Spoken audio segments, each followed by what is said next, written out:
Okay, in multiplying fractions by whole numbers, it's just exactly the same as just multiplying two fractions together. You've just got to think about the whole number as a fraction. So let's have a look at what that means. If we have the example 3/4 of 6, 3/4 times 6 is the sum we're going to do.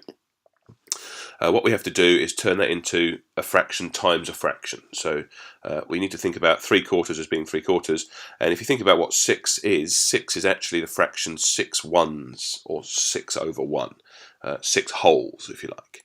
If it was halves, it'd be over 2. If it's thirds, it'd be over 3. But because it's 6, you've got 6 whole pizzas.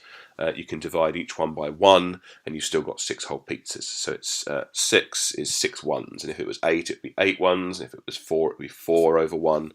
So all you do is just take this number and divide it by, put it over 1. Okay. And then you can just use your multiplication of fractions skills that you've already learned. So you multiply the numerators. 3 times 6 is 18. You multiply the denominators. 4 times 1 is of course 4.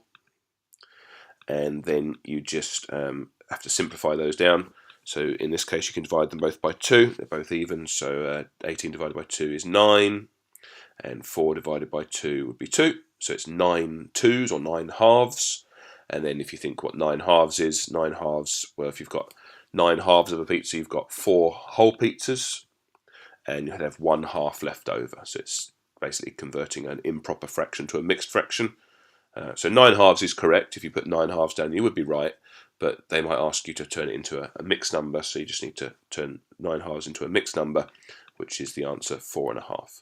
And if you just use your brain at the start as well, and just have a think, what is 3/4 of 6 going to be? Well, half of 6 is 3, all of 6 is 6, so it's going to be somewhere between 3 and 6, and 4.5 fits nicely. So it's sort of a little estimating check that the answer's the sort of number you'd expect.